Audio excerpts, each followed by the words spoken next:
Pinamagatan ko po ang mensaheng itong revival without a miracle. Revival without a miracle. Alam niyo po yung salitang revival na yan has been burning in my heart for the past few weeks. Because naniniwala ako mga kapatid na ang simula ng revival ay yung simula ng pagtugon at pagsunod natin sa ating Panginoon. Ang revival ay moment ng ating buhay kung saan nagsisimula nating sundin ang utos ng Panginoon. Na humihinto tayo sa delay at sinisimulan nating sundin ang utos ng Diyos. Ito po ang rason kung bakit ang ating Panginoon ay naghanap ng isang propeta na ang pangalan ay Jonah, na pinadala niya po sa isang syudad na ang pangalan ay Nineveh. Now, ang Nineveh po is actually an Assyrian city, present-day Iraq. Ang Nineveh po ay kilala sa pagiging brutal. They torture those enemies na meron sila. They are violent. Kilala sila sa pagiging oppressive. Kilala sila sa cruelty. At kilala rin sila sa cannibalism. Literal nilang kinakain ang kanilang mga kaaway. Kilala po ang Nineveh sa pagiging morally corrupt. At kilala ang Nineveh dahil po sa kanilang rebellion sa ating Panginoon. Pero itong propetang si Jonah na pinadala ng ating Panginoon para warningan ang Nineveh, imbis na sumunod, siya po ay pumunta sa opposite direction. Pinapapunta siya ng Lord sa Nineveh, pero instead na pumunta ng Nineveh, pumunta siya ng Tarshish. Now, para mas maunawaan niyo yung context, ang Tarshish po ay 5 beses na mas malayo kesa sa Nineveh. Kung titignan niyo po yung ancient map, pakita mo nga yung mapa anak, ang pinanggalingan ni Jonah ay galing po siya ng Joppa. Kung siya po ay susunod sa Panginoon, kailangan niya lang mag-travel to the east, 500 miles. Ilang milya po? 500. Roughly around 250 kilometers, parang nagbagyo ka lang. Pero ang sabi ng scripture, imbis na sumunod si Jonah, he bothered himself and instead na mag-travel 500 miles east, he traveled 2,500 miles west to Tarshish. Kung susunod siya, 500 miles lang nakarating na siya. Pero mas pinili niya pang sumuway at mag-travel ng 2,500 miles. Kung ngayon niya yan gagawin na napakataas ng diesel. Alam niyo ibig sabihin, mas magastos paminsang sumuway kesa sumunod. Amen? Kasi kung mas malayo ang ruta, mas mahal ang pamasahe. So nung sumakay siya ng bangka mula sa Joppa, kung susunod siya, gagastos siya. Kasi sumunod ka man o sumuway, gagastos ka eh. Sumunod ka man o sumuway, magsasacrifice ka eh. But ang tanong, which cost are you willing to pay? Are you willing to pay the cost of obedience or the cost of disobedience? And again, to cut the long story short, he traveled 2,500 miles para makarating po siya ng Tarshish. At ang sabi ng Bible, nung nasa gitna siya ng biyahe papunta ng Tarshish, nagpadala ang Panginoon ng bagyo. Ano sabi ng scripture, gumewang-gewang ang kanilang mga bangka because God Himself orchestrated a storm to wake Jonah up. Pero ang sabi ng Bible, lahat po ng mga pasahero ng barko, sinikap nilang tumawag sa kani-kanyang Diyos. And then yung kapitan mismo ng barko, nakikiusap siya, please lang manalangin kayo sa mga Diyos ninyo. At nung nagsaliksik yung kapitan, nung binaba niya yung pinakababang parte ng barko, nakita niya si Jonah na natutulog doon sa ibaba. Kapag talaga sumusuway ka, lagi kang nasa baba. Amen? Ano sabi ng kapitan kay Jonah, gumising ka. Sino ba ang Diyos mo? Tumawag ka sa Diyos mo. To cut the long story short, inamin ni Jonah na kaya siya nandoon kasi sumusuway siya sa Panginoon. Ano sabi niya, itapon niyo ko sa dagat.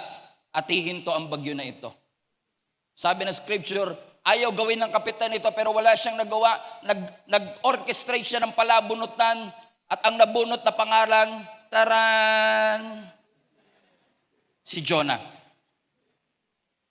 To cut the long story short, tinapon nila si Jonah mula sa kanilang barko, papunta sa dagat.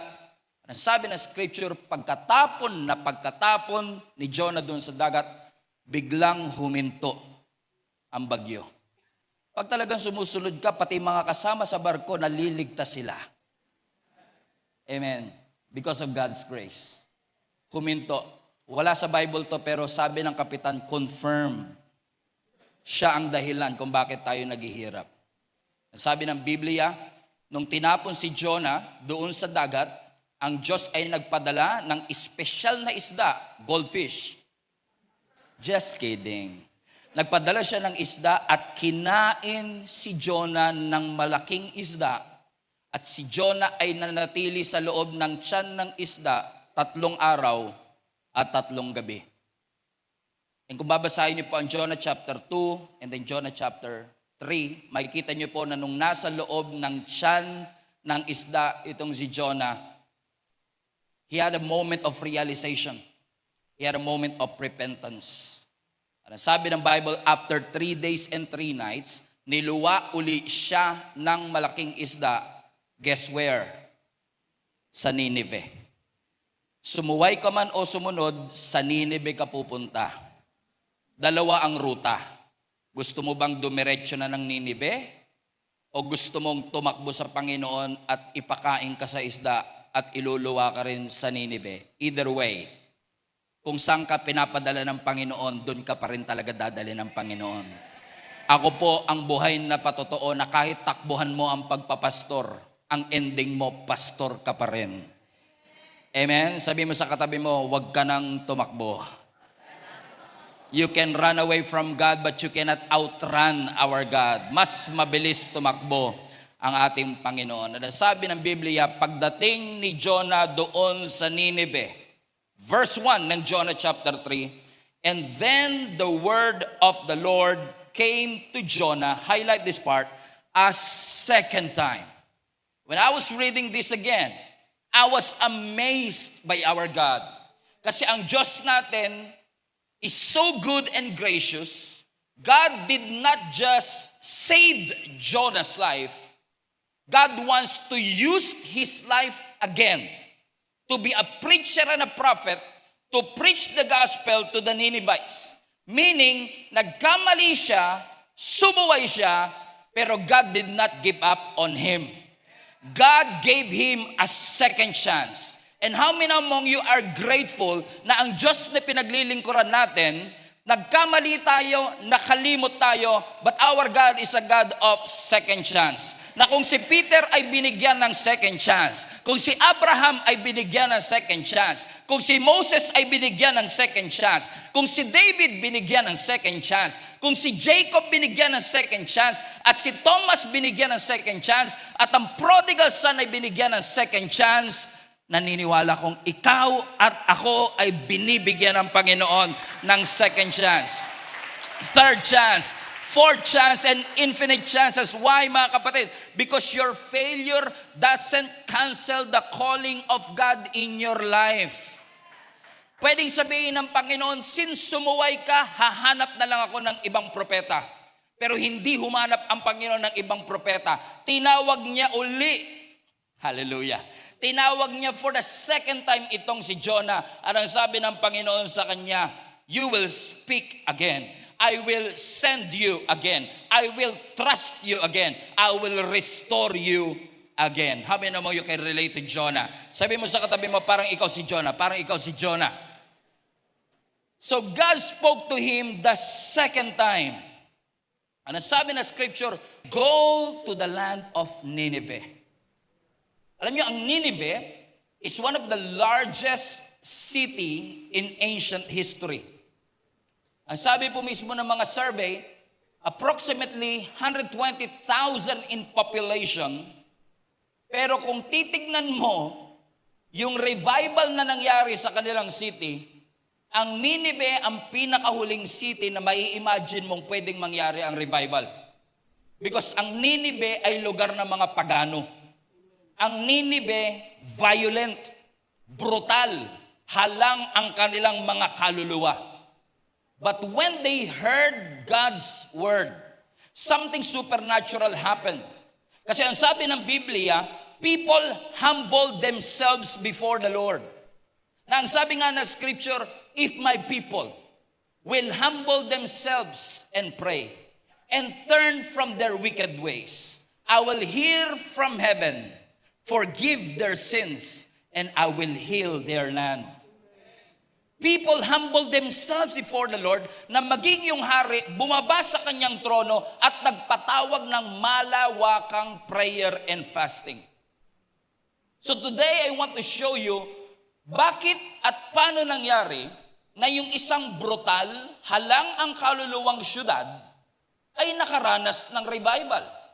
Kasi kung ang Nineveh na cruel, ang Nineveh na masamang bansa, masamang syudad, ay nakaranas ng miracle, it is a reminder for each and every one of us na walang syudad na hindi maaabot ng mercy ng ating Panginoon.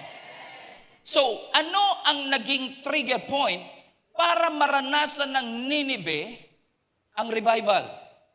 Na hindi gumamit ang Diyos ng miracle katulad ng parting of the Red Sea. Hindi nagpadala ang Diyos ng anghel. Hindi siya nagpadala ng malaking apoy para gisingin ang kanilang mga kaluluwa.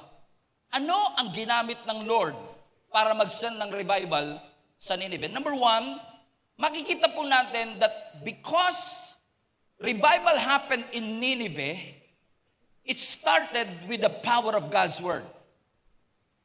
The revival happened because they literally heard the word of the Lord. Ano po ang sabi ng verse 4? Jonah began by going on a day's journey into the city, proclaiming what? Highlight this part. 40 days and Nineveh will be overthrown. Meaning, nung nilawa uli siya ng malaking isda, pagharap niya ngayon doon sa Nineveh, sa Hebrew word, 8 words lang ito. 8 word lang ang kanyang preach. Sinabi niya, after 40 days, patay kayong lahat. Wala man lang introduction. Walang analogy. Walang background music. Ang sinabi niya lang, in 40 days, all of you will be overthrown. In 40 days, patay kayong lahat. Which reminds me, mga kapatid, na si Jonah yata yung kind ng preacher na kung titignan mo, parang reluctant pa siya eh. Siya lang yata yung klase ng preacher kasi tayong mga preacher, usually pag nagpipreach tayo, gusto natin magbago yung mga taong nakikinig. Pag nagpipreach tayo, gusto natin magbago sila ng kanilang gawin. Pero si Jonah, parang yung dating, magbago kayo. Pero kung ayaw nyo, okay lang. In 40 days, patay kayo lahat. Amen? May kilala ba kayong preacher na ganyan? Amen? Because ang sabi niya lang, 8 words, in 40 days, you're going to die. Bakit? He did not want Nineveh to repent. Makikita niyo sa overtone ng kanyang boses, sinabi niya yung word, pero wala siyang balak na makaranas silang lahat ng grasya ng ating Panginoon. Alam niyo po kung bakit? Because the moment that Nineveh repented in the Lord, ano yung sabi ng Biblia? Nung nakita ni Jonah na ang buong city ay nagrepent sa Panginoon at ang grace ng Lord ay naranasan ng buong Ninevites. Sabi ng Biblia, nagbago ang isip ng Diyos at imbis na tupukin sila, binigyan sila ng pagkakataon. Alam niyo po ba ang sabi ng Jonah chapter 4? Nagalit si Jonah. He became angry. Nagtampo siya sa ating Panginoon. Because para kay Jonah, this city doesn't deserve God's mercy. Ang katuwiran ni Jonah, masama sila, dapat ang maranasan nila kasamaan. That people deserve to experience fairness. Kung naging masama sila, deserve nilang mapunta sa impyerno. Question, ang Nineveh ba, deserve ba nilang mapunta ng impyerno? Yes. Pero si Jonah rin, deserve din niyang mapunta sa impyerno. But that's the beauty of God's grace. Because the grace of God puts every one of us in equal footing. Na minsan mas madali pang i-celebrate ang kapahamakan ng iba, lalo na kapag nakakalimutan mo kung paano ka unang niligtas ng Panginoon. Kapag nakalimutan kasi natin kung paano tayong pinatawad at niligtas ng Panginoon, ang dali lang nating sabihin sa ibang, deserve mo yan. At katulad ni Jonah, ayaw niyang maligtas ang syudad. Kaya ang sabi ng scripture, nung nagpipreach siya, parang wala sa puso niya eh. Bakit? Because Jonah knew that when he started to preach that gospel, when he started to preach that word, the word of God has a power to transform the hearts of the people. And he knows that our God is a merciful and gracious God. Sabi ng Jonah chapter 4 verse 2, he complained to the Lord about it. Are you still with me? Sabi niya, didn't I say before I left home that you would do this, Lord? Sa Tagalog, di ba sinabi ko na po ito, Lord, bago ako umalis, ganito nga gagawin mo? I mean, ang saya nyo. Ano sabi niya? That is why I ran away to Tarshish, because I knew that you are a merciful and compassionate God. Alam ko you are slow to get angry and filled with unfailing love. Alam ko you are eager to turn back from destroying people. Ano ang sinasabi ni Jonah? Ang sinasabi niya, kaya ako tumakbo, kaya ako pumunta ng Tarshish because alam ko papatawarin mo sila. Ibig sabihin, ang gusto ni Jonah, judgment at hindi revival. Buti pa yung puso ng Diyos nagbago, pero yung puso ni Jonah nanatiling matigas. Even to the point na nung nagpipreach siya, sabi niya, 40 days lang. Patay kayo lahat. Walang altar call. Walang worship team na tumugtog. Walang background music. Walang analogy. Walang emotional storytelling. But it was not the delivery of Jonah. It was not the homiletics that changed the hearts of the people. It was a very clear warning before the Lord. Nagbigay ang Lord ng warning. In 40 days, lahat kayo ay mamamatay. Walang fire mula sa langit, walang angel na bumaba, walang parting of the Red Sea, but it's all about the authority of a simple message. In 40 days, you are going to die.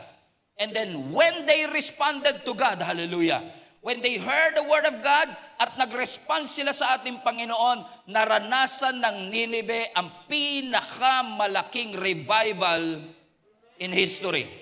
Which reminds me mga kapatid, ang kapangyarihan wala sa mensahero. Madalas ang kapangyarihan nasa mensahe mismo ng ating Panginoon. Na nabagbag ang puso ng Diyos, na bago ang isip ng Diyos, hindi dahil passionate ang nagsasalita, na bago ang puso ng mga Ninevites dahil makapangyarihan ang salita ng ating Panginoon. Which is a good news for every preacher out there. You don't have to be impressive. You don't have to be creative. But you have to preach the gospel of Jesus Christ because the gospel will break a hard heart. Kahit gaano katigas ang ating puso, kahit gaano katigas ang ating ulo, it only takes a word from the Lord. Because no matter how creative and impressive our sermon is, kung wala ang kapangyarihan ng salita ng Panginoon, baliwala ang lahat ng bagay. We are not called to motivate the people. We are not called to inspire them. We are not called to inform them. But we are called by God to preach the gospel because the gospel of Jesus Christ will bring transformation to each and every heart. Because the word of God is powerful. Everybody say powerful. Ano ang sabi ng Hebrews chapter 4 verse 12? The word of God is alive and active. Alive and active, hindi dead and passive. That because the word of God is alive and passive, the word of God is sharper. Highlight that part. Sharper than any double-edged sword. Next verse. Nasabi ng scripture that it penetrates even to the dividing of soul and spirit, joints and marrow, and it judges the thoughts and attitudes of the heart. I love it. Sabi ng Biblia, mismo, ang Biblia is alive and active, and it is sharper. Ano po ba ibig sabihin ng sharper sa Greek? The Word of God is able to penetrate with precision. With precision. I've been preaching for more than 20 years already. And I'm always amazed by how the Lord uses a simple message, divided into thousands of different ways, na kahit parang feeling ko, hindi ko nasabi, ganun yung dumating sa Kanya. And I've seen this and I've heard this countless of times. Lalapit sa akin, Pastor, marami pong salamat. Alam niyo po ba, isang salita lang yun, narinig ko po nung sinabi niyo yun. Kinausap talaga ako ng Panginoon. Tapos ako naman, sinabi ko ba yun? Pero minsan kahit hindi ko sinabi, parang ganun yung pagkakasabi ng ating Panginoon. Because alam na alam ng Biblia kung anong pangangailangan natin. Parang sharper, ibig sabihin, able to penetrate exactly what you need. That's the difference between, alam niyo sa doktor yung scalpel, tsaka ng martilyo. I mean, kung simple operation lang, gagamitan ka pa ng martilyo, di ba? Baka mamaya ito lang dapat itong buto lang na to, madamay pa yung iba eh. Pero ang scalpel, simpleng-simple pero precise. Alam ng scalpel kung saan ka guguhitan, kung saan ikakat yung laman mo. Ganon din ang Word of God. Alam na alam ng ating Panginoon na kahit ang topic minsan is about tithes and offering, minsan pag tinanong mo, ano natutunan mo, napakabuti ng Lord.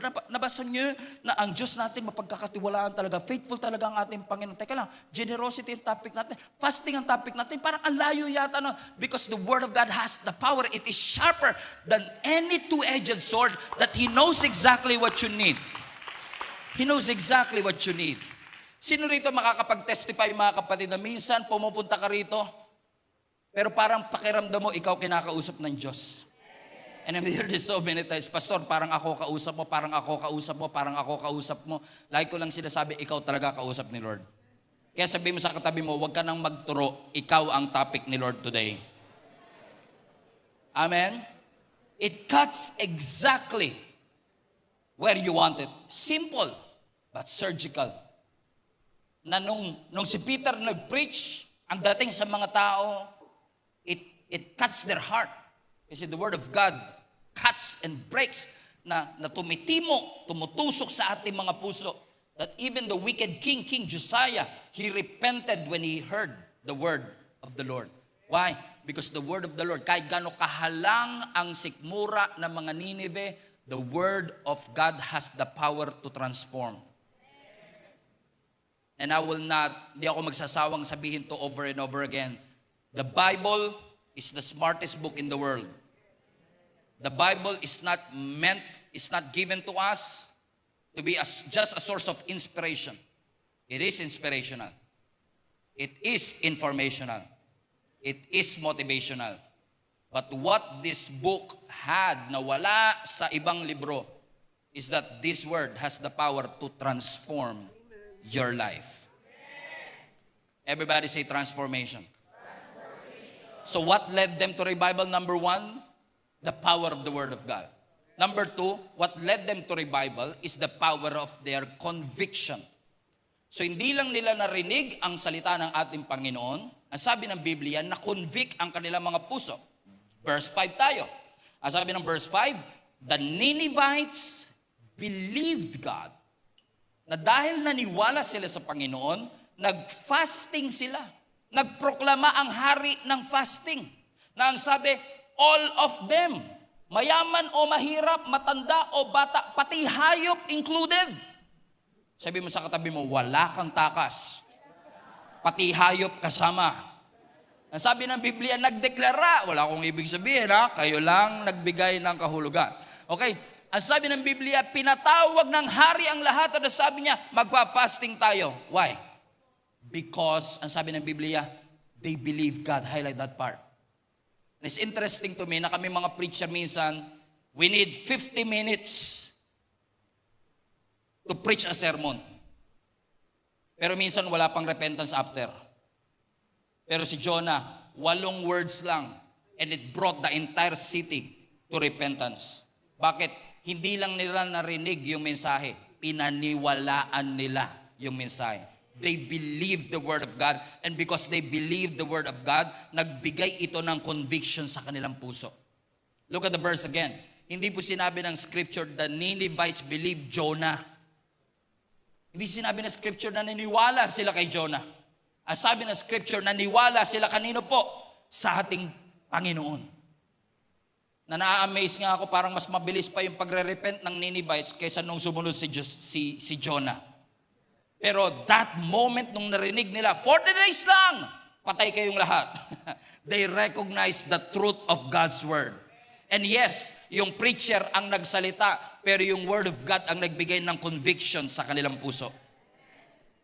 That's why naniniwala po ako na ang conviction ay hindi emotional manipulation.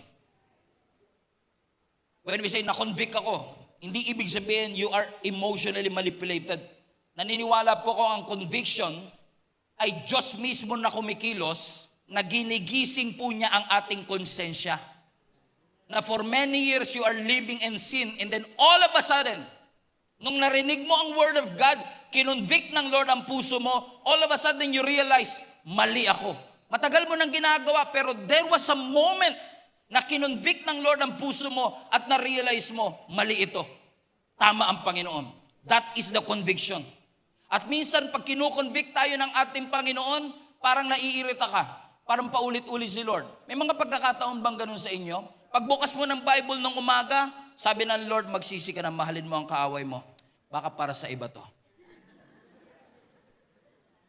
Pagsakay mo ng jeep, nakita mo sa placard, love your enemy. Para sa kanila to. Because sometimes, kapag yung salita para sa atin, we keep on ignoring it.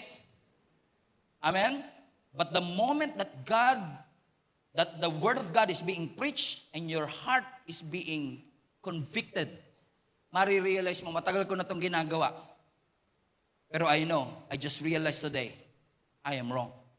Mali ako. Matagal nang ginagawa ng Ninevites, pero that moment, simple 8-word preaching, ang sabi ng scripture, nagrepent silang lahat. Na minsan, naiinis tayo sa Panginoon kasi paulit-ulit. Mga young people, madalas sabihin sa akin yan eh. Sila sabi nila, nanay ko, paulit-ulit. May mga nanay ba kayong paulit-ulit? Taas nga po lahat ng mga nanay nila paulit-ulit. Ayaw nyo taas kamay nyo. Katabi ko nanay ko, pastor, mapahamak pa ako dito eh. Gusto nyo bang mapauwi ako nang wala sa oras? Amen? Madalas ako sabihin ng ganyan. Sabihin nila, lalo yung mga young people, sabihin nila, tay, yung nanay ko paulit-ulit. Naririndi na nga ako kasi paulit-ulit. Sabi ko naman, alam mo, yung nanay mo, kaya paulit-ulit, kasi nung unang sinabi niya, hindi mo sinunod. Kasi kung sinunod mo agad yung sinabi niya, hindi niya nauulitin yun. Amen? Hindi mo pwedeng, nakutusan pa yung anak ko, nakita ko. Sabi niya, makinig ka daw. Nakita ko eh, pero hindi ko napapangalanan kung sino. Pero alam niyo yung parang smoke alarm, yung smoke alarm, di ba? Yung smoke alarm, pag nag-alarm niya, kaya nga smoke alarm, pag nakadetect yan ng smoke, tutunog yan, maingay, nakakairita. Pero hindi mo siya pwede sabihin, tumahimik ka nga. Ang ingay mo eh. Pero kaya siya nag-iingay kasi may usok. Kung walang usok, walang ingay. Kung walang kasalanan, walang conviction. Hindi kasalanan ng smoke alarm na nag-a-alarm siya, trabaho niya yun. Kasi ang trabaho ng smoke alarm, umingay siya, maging uncomfortable para sa safety natin. Hindi niya yung ginagawa para i-distract ka. Ginagawa yun para maging safe ka. Naniniwala ko ganyan din ang salita ng Panginoon. Sometimes pag binabasa mo siya, parang paulit-ulit siya sa'yo. And I've heard this, minsan, Pastor, gusto na namin itama kasi paulit-ulit, nakukonvict na po ako. I believe that is the Lord. Convicting your heart. Paulit-ulit. Parang annoying from time to time. Pero yun na ang salita ng Panginoon na kinukonvict tayo. Kasi ang conviction ng Panginoon, hindi pinaparamdam ng Lord sa atin yan para wasakin tayo ng Panginoon, not to break us. In fact, ang revival hindi nagsisimula sa pagbabago ng ugali. Nagsisimula ang revival sa conviction ng puso. Nagbabago ang ugali kapag na-convict mo na ang kanilang puso. And because their hearts were convicted, they believe in the word of God. Ang sabi ng Biblia, ang buong Nineveh ay nakaranas ng citywide transformation. Hindi katulad ng Israelites, may Red Sea sila. Hindi katulad ng Israelites, may water from the rock. Hindi katulad ng Israelites, may manna from heaven na pinakain sila for 40 years. Hindi katulad ng Israelites na merong pillar of fire by day, o pillar of fire by night, and pillar of cloud by day. Sila, walang spectacular event. Just a simple word. 40 days, and you will be overthrown. And the king himself commanded everyone, let's fast, because they believe that judgment is real. Amen? Na-convict ang kanilang puso, na-awaken ang kanilang mga puso. Hindi man sila nakaranas ng matitinding miracle. Wala mang signs na nakita. Because sometimes the greatest miracle is not a supernatural event.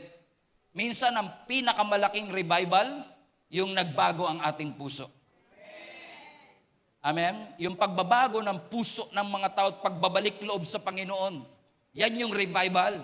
Yung spiritual awakening. Yung nare-restore ang puso natin pabalik sa ating Panginoon. Na bumabalik yung gutom mo pagdating sa salita ng Panginoon. Na binibigyan ka ng bagong apoy at bagong pagsuko mula sa ating Panginoon. Because you can be moved emotionally and not change spiritually, and that is not revival. Real revival is spiritually God changing you. Na pwedeng umaating ka pero wala na yung wonder doon.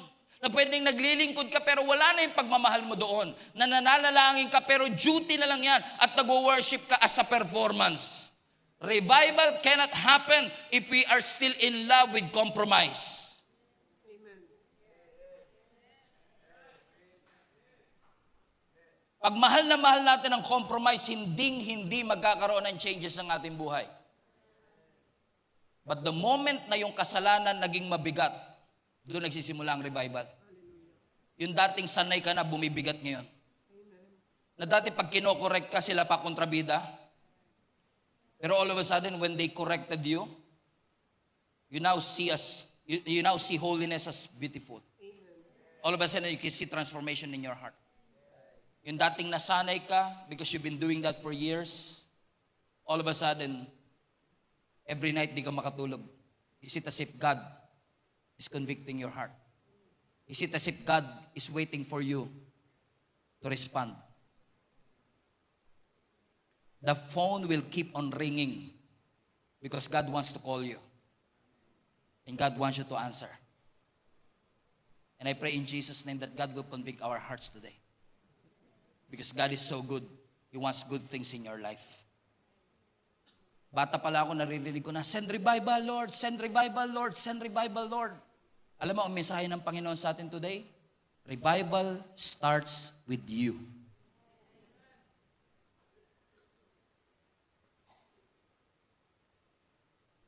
Sabi ng Bible, 40 days, patay kayo lahat. And Ninevites believe.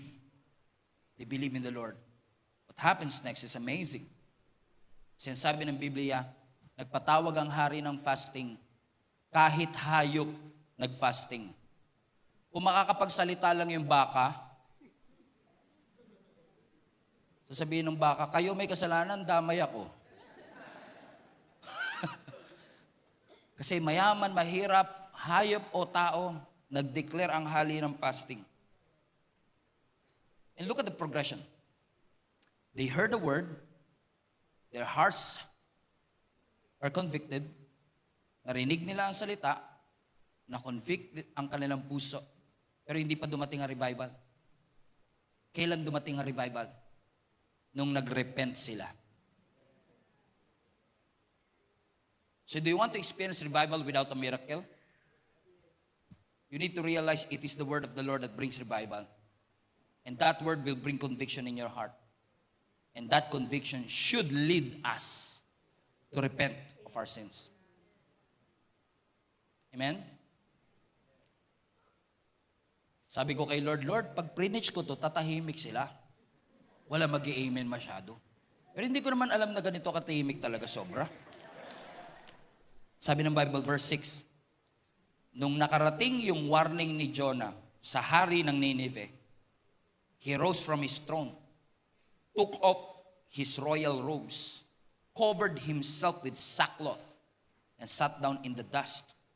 Nung nakarating yung warning sa king, which is implied, mga kapatid, sa scripture, na hindi nag-preach si Jonah diretso dun sa hari. Hindi niya mismo kaharap yung hari at first, pero yung mensahe nakarating sa hari. And what's fascinating is this, nung nakarating sa hari, pinaniwalaan ng hari yung mensahe. Without even doubting, sino ba ito? Na imbis na i-silence ng hari yung warning, inamplify niya yung warning at sinabing, makinig kayo, mag-fasting tayo lahat. Kung tutusin, pwede sabihin, sino ba yung tao na yan? Papanipaniwala ba yan? Merong mga pag-aaral na sinasabi na nung si Jonah ay nandun sa loob ng tiyan ng malaking isda, yung tiyan ng malaking isda ay may mga pinoproduce o sinisikret na mga acid na posible dahil sa mga acid na yon, nalagas ang lahat ng buhok ni Jonah, ibabaw, ilalim, bigote, kilay.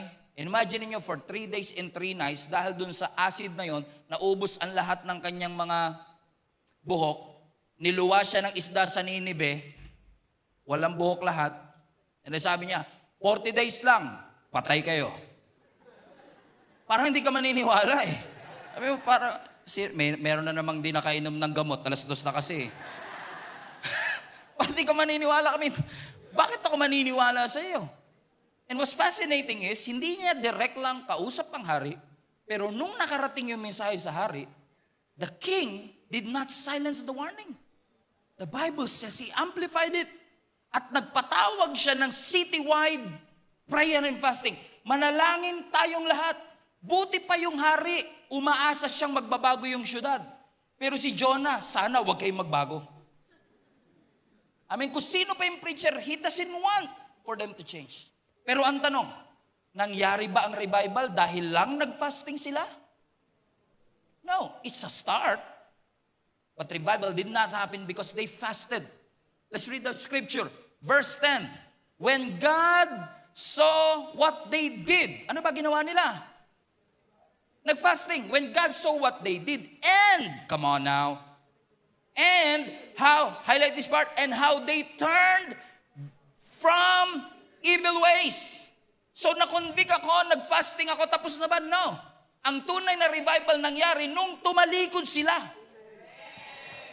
Repent. Amen. Alam niyo, ang Greek word ng repentance is actually metanoia. Meta-naus. Ibig sabihin, meta, change. Noia, mind, change of mind. Amen? Na ang revival hindi nangyari dahil na-convict ang kanilang puso, nag-fasting sila. No, kasi pwedeng mag-fasting ka, umiyak ka, lumuhod ka, pero after nun, balik uli. That's not repentance. Repentance is a change of mind. In fact, yung salitang repent, everybody say, repent. Repent. Re, ibig sabihin turn. Turn. Yung parang penthouse. Penthouse, nasa ibabaw. So when you say repent, you are turning upwards. Bumabalik ang tingin mo paakyat. So pwedeng tinaas ko ang kamay ko, umiyak ako, lumuhod ako, pero hindi ko binalik yung tingin ko pataas, hindi ako nag-repent. Ang tunay na repentance is turning back from the Lord.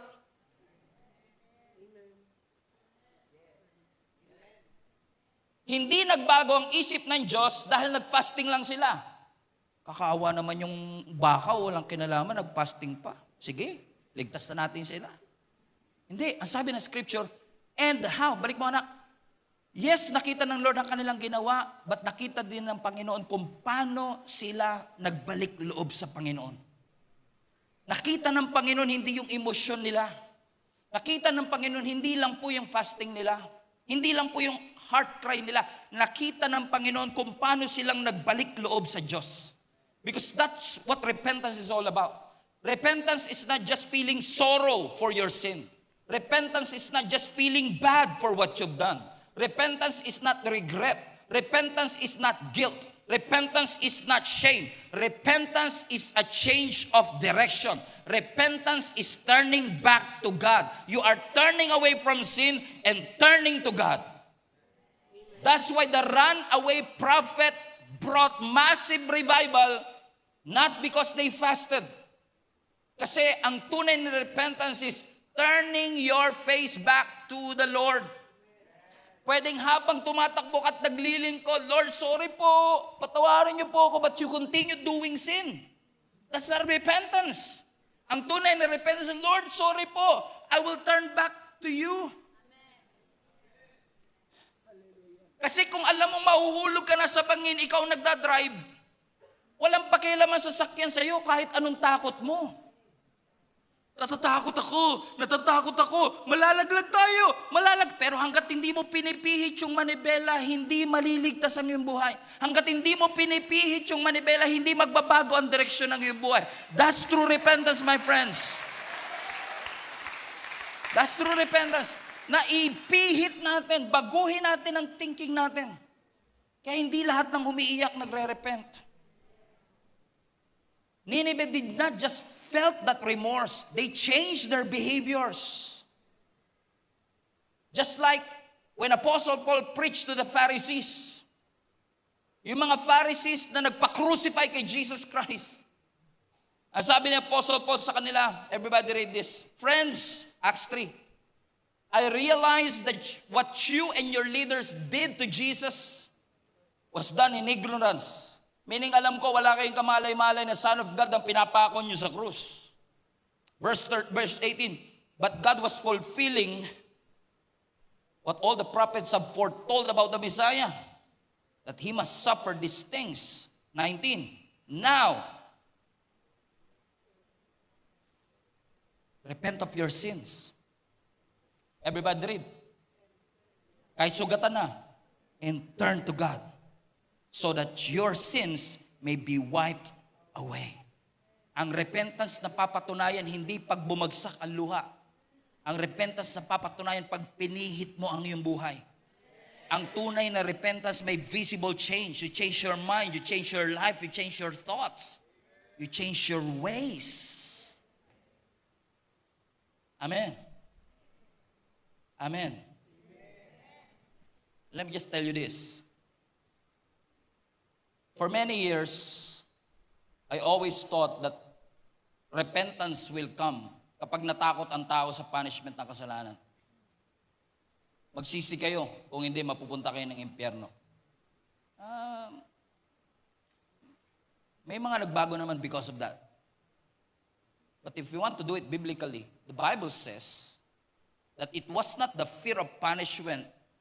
It is not the fear of punishment that will lead people to repentance. It is the goodness of God that will lead people to repentance. Because the more you realize how good God has been to your life, hindi ka papayag na manatili ka. Mahulog ako sa bagin dito. At nagwa-warning ang Panginoon sa atin, repent, 40 days! You're going to die. That's not a condemnation. That warning is God's love for you. Amen. Because it is the goodness of God that will lead every one of us to repentance. Do you remember Peter? Nung unang tinawag ng Lord si Peter, anong sabi ng Biblia? Nanguhuli siya ng isda. He was catching fish all night. But he caught nothing. And then, the following morning, nung siya'y naglilinis na ng lambat, sabi ni Lord, launch out into the deep. Balik kayo. In a broad daylight. Okay. Sabi ng karpentero, sa mangingisda, balik daw. And they did. The Bible says, when they launch out into the deep, they catch so much fish na pagbalik ni Peter doon sa shore, napaluhod siya sa Panginoon na sabi niya, Lord, depart from me, for I am a sinful man. Pambira. Hindi sinabi ni Jesus, magsisi ka. Walang sinabi si Jesus na magsisi. But the moment na nakita ni Peter yung kabutihan ng Panginoon, that goodness of God led him to repent and say, Lord, depart from me, I'm a sinful man. Nakita niya kung gaano siya karumi. Kahit hindi sinasabi ng Lord sa kanya, magsisi siya.